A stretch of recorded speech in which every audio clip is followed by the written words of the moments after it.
moi, jeune Matoran, et n'oubliez pas le masque. Nous allons sortir d'ici par un passage connu de moi seul. Grâce à cet imbécile de Kazi, tout le village est au courant de votre découverte. Pourquoi devons-nous montrer tant de prudence? Oh, de la prudence en effet, il va falloir en montrer. Turaga, j'ai l'impression que tu nous as pas tout dit sur ce masque. C'est exact, Nokama. Ce n'est pas un simple masque de Toa. Il s'agit d'Ignaqua, le masque de Matanui. De Matanui? L'esprit divin? Comment s'est-il retrouvé là-bas? C'est une vieille histoire. Autrefois, voyez-vous, cette contrée était exploitée par de paisibles Matoran comme vous l'êtes dans ce village. Quand l'ombre de Makuta commença à s'étendre, les guerriers Toa réagirent et, dirigés par Matanui, combattirent les hordes qui déferlaient sur la plaine. Mais, sentant venir sa chute, Makuta rassembla son pouvoir malveillant pour détruire la falaise de Golgora. L'océan s'engouffra alors dans les basses terres, emportant avec lui toute la civilisation. Il s'ensuivit une période de chaos et de désolation. Pour continuer la lutte, le vénérable Matanui abandonna son masque de lumière et fit forger Ignaqua, le masque du feu et de l'eau, celui de la réconciliation des éléments. Au cours d'une bataille, Matanui décida d'abandonner son corps matériel. Le masque Ignaqua sombra alors dans les profondeurs de l'océan.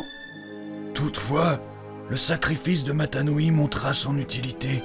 L'équilibre des éléments fut rompu une deuxième fois, et la Terre réagit par un violent cataclysme. Une gigantesque éruption de lave repoussa les flots, et une île émergea au milieu de l'océan. L'esprit de Matanui se réincarna à nouveau, avec l'arrivée du prince Hydraxon, de Maxillos et des autres Toa de l'ordre. Ils bâtirent une citadelle puissante, Eranui, l'île du renouveau. Cependant, l'œuvre d'Hydraxon n'était pas achevée. La nature n'avait pas retrouvé son équilibre. Toujours à la recherche d'Ignaqua, Hydraxon dépêcha ses conseillers Turaga aux 4 coins du pays. C'est ainsi que je me suis retrouvé ici. Et grâce à vous, le masque de la réconciliation pourra être rendu au prince des Toa. Pourquoi est-ce à nous de le ramener? Nous ne sommes que de simples Matoran. Certains Matoran évoluent, Vakama, et il apparaît qu'Ignaqua vous a choisi. C'est un pur hasard, nous étions en train de jouer. Erreur, Nokama. Le masque a décidé de réapparaître car il sentait poindre une menace. Nous voyons des Baraki rôder plus souvent qu'avant, et cela fait longtemps que nous n'avons pas eu de nouvelles des autres villages. Je crains que l'ombre de Makuta ne s'étende à nouveau.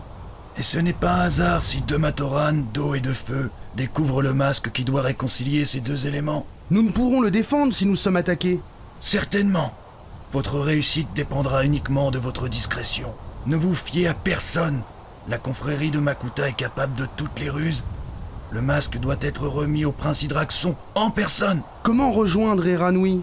Vous traverserez les collines et la grande forêt et suivrez la lune rose jusqu'à la mer. Fiez-vous également à Ignaqua. Ce masque est assurément puissant, mais nul ne connaît son pouvoir véritable. Allez maintenant. Et que l'esprit de Matanui vous protège.